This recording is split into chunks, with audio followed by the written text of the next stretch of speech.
Вести на Канал 8, добро вечер. Кочанските професори оценуваат реално. Нема големи отстапувања од оценките во дневникот, покажа екстерното тестирање.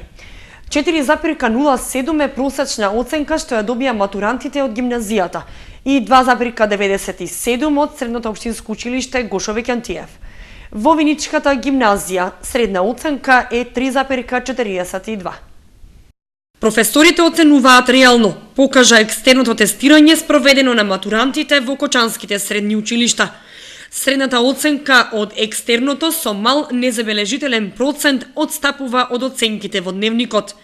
Во гимназијата Љупчо Сантов оценката ја надминува и онаа на државно ниво 3,37 и изнесува 4. Средната оценка за 200 ученика кои што беа тестирани по два предмети е 4,077, што е со благо отстапување од средната просечна оценка на ниво на Република Македонија. Мислам дека е 3,37 или 3,33. И тука имаме причина за задоволство. Уште повеќе не радува фактот што отстапувањето од реалните оцени кои што се евидентирани во оделенските книги и во електронскиот дневник е 0,1, односно 0,107. Имено средната просечна оценка на учениците во дневникот е 3,97.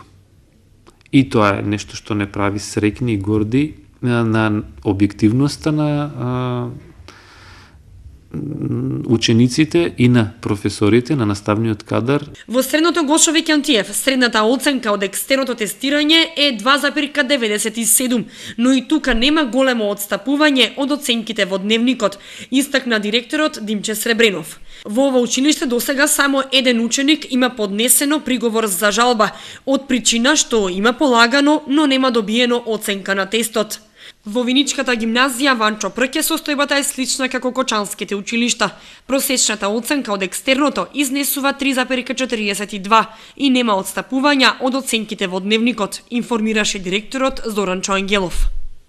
Со екстерното кое се спроведе минатиот месец беа опфатени 200 ученици во гимназијата и 234 во средното општинско училиште Гошо Викентиев. Со следното во мај ќе бидат опфатени основците и средношколците. Предпријатието за погребални услуги Доел Погребално, чиј основач е општина Кочани, ќе биде ликвидирано. На седницата на Советот што ќе се одржи в петок и официјално се очекува да биде прифатен предлогот по 3 години од постоењето ова предпријатие да биде избришано од Централниот регистар. Кочанското предпријатие Погребално Доел по 3 години од основањето и самото ќе биде погребано.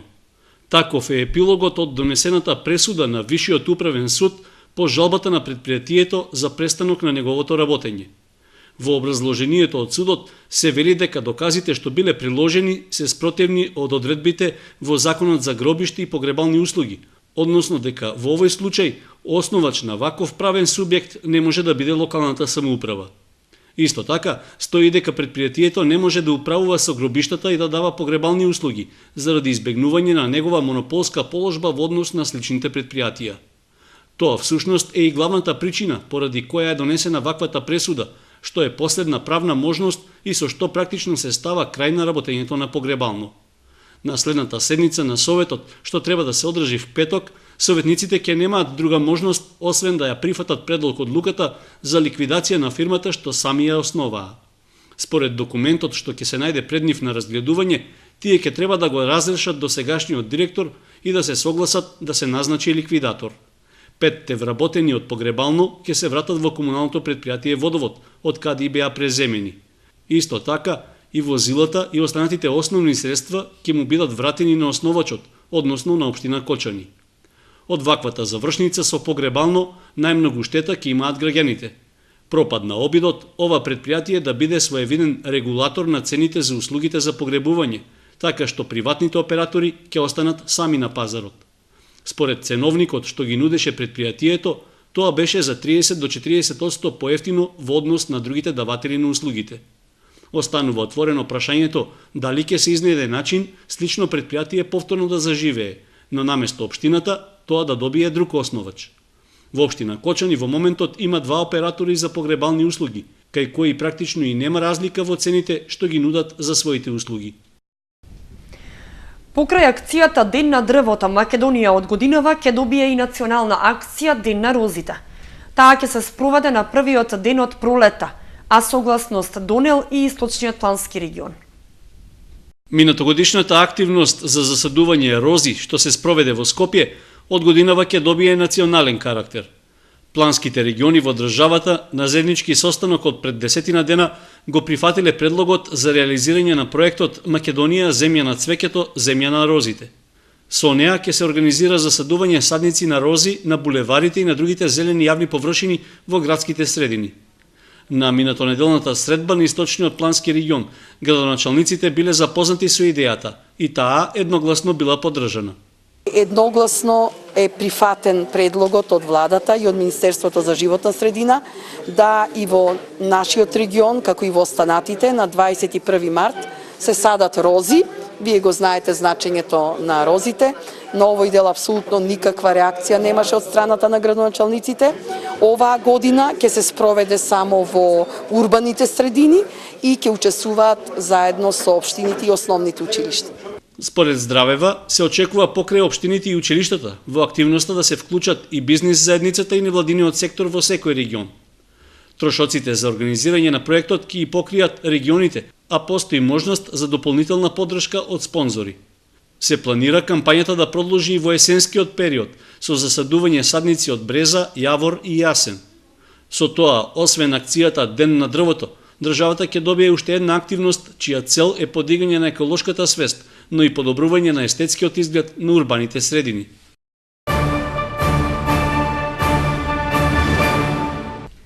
Нов случај на пуштање фалсификувани евра во Оптек бил пријавен во Кочанската полиција. Во исто време друго лице заработи кривична пријава за поседување марихуана. Полициската станица Кочани поднесе кривична пријава против 21-годишниот Ѓаба од Кочани за сторено кривично дело, неовластено производство и пуштање во промет наркотични дроги, психотропни супстанции и прекурсори. Пријавениот во средината на мај минатата година неовластено набавил наркотична дрога, ја препакувал и ја чувал за препродажба. На 21 мај лани, од страна на полициски службеници извршен е преглед над пријавениот, при што кај него е пронајдена 0,26 грама мешавина со марихуана и тутун, а по извршен претрез во неговиот дом се пронајдени уште 19,9 грама марихуана спакувана во 15 пакувања. Полициската станица Кочани поднесе кривична пријава и против 26-годишниот ШМ од Делчево за сторено кривично дело фалсификување пари. Пријавениот откако од непознато лице набавил 12 фалсификувани банкноти во апоени од по 100 евра на 4 декември минатата година, истите ги пуштил во Оптек во менувачница во Кочани. Малолетничката деликвенција во Кочани минатата година била во благ пораст. Негативен е и фактот што за разлика од претходните, во 2013 година евидентирани се 7 деца како сторители на кривично дело. Вкупно 58 кривични дела лани извршиле малолетните лица од Кочани, што е за 5 престапи повеќе во однос на 2012-та. Од нив во 16 случаи се работи за лица кои повтор, трет или повеќе пати го повториле делото. Споредбата со минатите години покажува тренд на благо зголемување на криминалното однесување на малолетниците. Во однос на 2012 година, криминалот што го извршиле тие е поголем за 4%. Од полицијата потврдуваат дека и покрај преземените бројни превентивни активности за спречување на девијантните однесувања на малолетните лица, ефектите се нешто послаби. Најчестиот криминал што тие го прават се тешките кражби, при што се евидентирани 34 такви случаи. 13 малолетници извршиле полесни кражби, еден малолетник е евидентиран за случај разбојништво, а 10 други се сторители на кривични дела од областа на класичен криминалитет. За разлика од претходниот период, лани не бил евидентиран ниту еден малолетник како сторител на кривично дело од областа на организираниот криминал. Негативен факт е дека со напливот на илегалната трговија со дрога и оружје, евидентиран е еден малолетник како сторител на кривично дело препродажба, но немало ниту еден како уживател на опојни дроги. Како и во претходните години, и во 2013-та, малолетниците учествувале во прекршечни дела, и тоа претежно од областа на јавниот ред и мир и сообраќајот. Најчесто биле евидентирани за предизвикување и учество во тепачка, во физички напад и дрско и непристојно однесување, во што учествувале дури 23 малолетници. Во делот на безбедноста на сообраќајот управувале моторно возило без положен возачки испит, не носеле заштитен шлем или управувале возило под дејство на алкохол, за што се преземени мерки против 30 лица до 18 годишна возраст. Средното општинско училиште Гошо Веќантиев преку формирање училишен спортски клуб ќе ги насочува учениците кон спортот. Во тек е формирање и на посебно здружение на граѓани со невладината Павел Шатев, преку која ќе се овозможи размена на ученици и учество на турнири. Преку формирање на училишен спортски клуб, менаџерскиот тим на училиштето ќе ги насочува учениците кон поголемо активирање во спортот. За таа цел е свикано основачко собрание за формирање на училишниот спортски клуб, што по иницијатива на Министерството за образование и наука секое училиште треба да го има. Целта е да се зголеми интересот кај младите за спортот. Во клубот се планира да бидат опфатени најразлични спортови. Да се умасови учеството на учениците, ќе има најразлични спортови кои ќе функционират во зависност и интересот на ученици. Значи училишен спортски клуб по фудбал, ракомет, одбојка, пинг-понг и слично. Во спортските активности е вклучена и младинската организација Авангарда, чии членови планираат да формираат и посебно здружение на граѓани, во кој би функционирал спортски клуб, преку кој ќе се овозможи размена на ученици и учество на турнири, а ќе се користат европските фондови. Тоа здружение ќе биде во соработка со невладината Павел Шатев.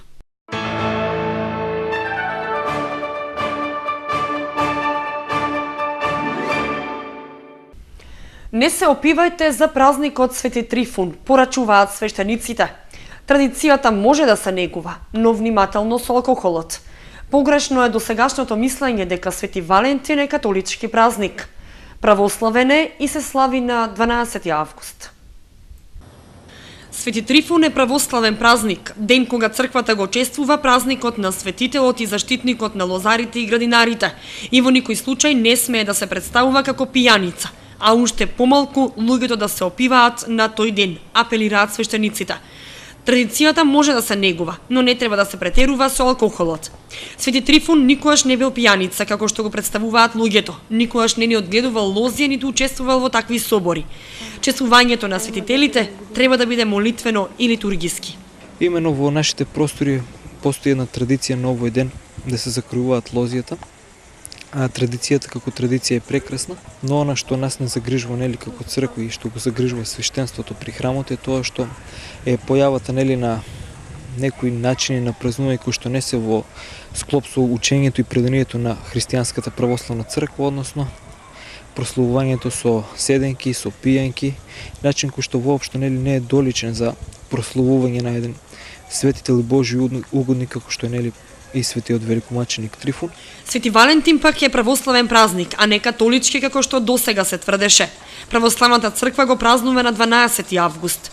Поместувањето на датумот на 14 февруари од страна на католичката црква е со цел да се искорени или да му се даде христијанска димензија на обредот кој наполно се косел со христијанските норми на етичко живење, велат свештениците. До скоро време владееше едно мислење дека светиот Валентин е светител кој што е познат нели на католичката црква, но прогледувајќи ги нели житијата и согледувајќи го времето во кое што тој живеел, нели заклучуваме дека тој всушност е светител кој што е познат на православната црква, значи живее во 4 век, но за разлика од кај католиците тој кај нас се слави во месецот август. Поместувањето на празникот, нели на прославувањето на овој празник е направено од страна на католичката црква се со цел да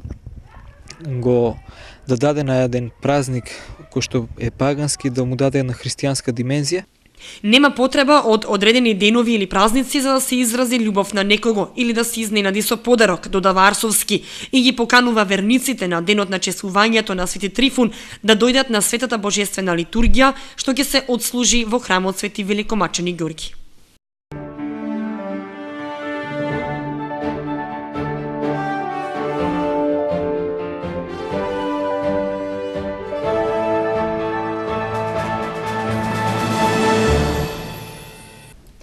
Следуваат информациите од спортот. Мартин Стојменов освои бронза на Европското првенство во Лисабон. Македонија со дури 4 медали на шампионатот, 3 бронзи и 1 злато. Мартин Стојменов освои бронзен медал во дисциплината борби конкуренција јуниори до 61 кг на Европското првенство во Лисабон. Успехот на најдобриот спортист на Кочани за 2013 добива на тежина ако се има предвид фактот дека тој успеа да се искачи на победничкиот пиедестал по 2 додатни борби, откако во полуфиналето загубил минимално со 1 поен, што по направена грешка буквално му го подарил на противникот. На Еврошампионатот учествуваа 831 каратист од 46 земји, сите државни праваци во своите категории. Македонската карате репрезентација во борби во Лисабон ја предводеше селекторот Жарко Арсовски. На овој континентален собир во португалската метропола, Македонија освои дури 4 медали, 3 бронзи и 1 злато. Најсјајното одличие заврши наградите на Берат Јакупи, кој успеа да го одбрани златото од претходното европско првенство во борби конкуренција јуниори до 21 кг над 78 кг. Поликсенија Јовановска кај јуниорките до 21 година освои бронза, а до третото место дојде и женската кадетска репрезентација на Македонија под водство на селекторот Златко Димовски. На првенството учествуваше уште еден кочански каратист Адил Мехмет, кој не успеа да оствари забележителен резултат. Виница отпадна од комбинација за организација на светското првенство во ракомет за кадетки. По спроведената контрола од страна на ИХФ беше донесена одлука Мундијалот за кадетки да се одржи во 3 града – Струмица, Скопје и Охрид. Виница отпадна од комбинација поради незадоволителни сместувачки капацитети. И покрај намерата на ИХФ да има повеќе градови домакини во групната фаза, сепак светската куќа на ракометот се повела од критериумите репрезентациите да имаат одлични услови за работа, играње и сместување. Тоа значеше дека некои градови нема да ги исполнат условите, а во други ќе има повеќе работа во салите или хотелите. Затоа е решено 2 групи да се играат во Охрид и по една во Скопје и Струмица. Во Охрид и Струмица ќе се играат 8 финалните надпревари, а во Скопје председателскиот куп. Завршните надпревари за медали ќе бидат во Охрид. Иако светското првенство ќе се одржува во 3 сали, репрезентациите во Охрид ќе бидат сместени и во Струга, но вечерите ќе играат само во салата Билјанини извори. Нема да има измени во системот на надпреварување, што е ист без разлика дали станува збор за кадетско, младинско или светско првенство. Во Македонија претходните денови престојуваше висока делегација на ИХФ, председател на надпреварувачката комисија на Светската ракометна федерација. Целта на посетата беше инспекција и разгледување на фактичката состојба на терен во пресрет на кадетското светско првенство, што летово ќе се одржи во Македонија. Системот на надпреварување е ист на сите шампионати во организација на ИХФ, па така 24 репрезентации ќе бидат поделени во 4 групи од по 6 селекции, а потоа првите 4 од секоја група продолжуваат во 8 финалето, од каде почнува систем на елиминации. Првенството ќе се одржи од 20 јули до 2 август. До сега Македонија 3 пати беше домаќин на младински светски првенства. Во 2003 во женска, во 2007 во машка и во 2008 година повторно во женска конкуренција. Еднаш организираше и Европско сениорско првенство за жени во 2008 година. Лидерот Цико со гол во последната секунда се спаси од пораз во Кочани. Клубот за мал фудбал Кочани и Цико ремизираа во второто пролетно коло од втората футсал лига. Инфаркт за вршница имаше дербито во втората македонска футсал лига помеѓу Кочани и Цико Стојаково. Со гол во последната секунда од надпреварот што го постигна Маринковиќ, фудбалерот за чиј ангажман неодамна се бореше и Осогово, лидерот на табелата се спаси од пораз во Кочани. Ударот од 20 на метри преку нозете на неколку фудбалери заврши во мрежата на дотогаш сигурниот Данев. Кочанскиот второлигаш со фантастичен камбек успеа да го сврте резултатот во своја полза со серија од 3:0, откако гостите отидоа на 3:1 на средина од второто полувреме. Клучка на пресвратот беше исклучувањето на капитенот на гостите, откако поради 2 жолти картона заради исто толку груби стартови, судијата Манасиев на еден од најконстантните фудбалери на Цико, Лазов, му го покажа патот кон соблекувалните. Тоа домакините знаеа да го искористат и од негатива од 2 гола по лошите воведни 10 минути во второто полувреме отидоа на +1. Се течеше според планот, домашните успеваа да одолеат на налетите на лидерот кој последните неколку минути во нападот играше со маркер и од неколкуте полушанси успеа да ја материализира последната. 8 фудбалери се запишаа во листата на стрелците, по четворица во двете екипи. Петров во 14-та, Цветков во 32-та, Нанев во 34-та и Лјупчо Коцевски во 37-та минута за Кочани, Улишев во 10-та, Стојков во 23-та, Павлов во 30-та и Маринковиќ во 40-та за Цико. Надпреварот помина во тензична атмосфера. Гостинската клупа неколку пати реагираше на записничката маса. Судиите имаат тешка задача, а забелешки на нивни одлуки неколку пати имаа и од таборот на домакините. И со овој резултат, Кочани останува во игра за една од 4 позиции што евентуално водат во првата македонска футсал лига, покрај обезбедениот пласман во осмина финалето од купот. Кочанци, како и на сите досегашни надпревари, ја имаа поддршката од трибините. Салата во основното училиште Никола Карев, особено по првото полувреме, беше исполнета речиси до последно место. А Осогово со 1:0 го совлада второлигашот Борец во вториот контролен надпревар. Стрелец на единствениот гол беше довчерашниот играч на противникот на жолтосините Владко Нанев. Првиот контролен меч го одигра и Слога 1934. Во Виница ремизираше со екипата на Академија Пандев со конечен резултат 2:2.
Со временската прогноза ги завршуваме вестите на Канал 8. Ви благодариме што бевте со нас. Пријатно!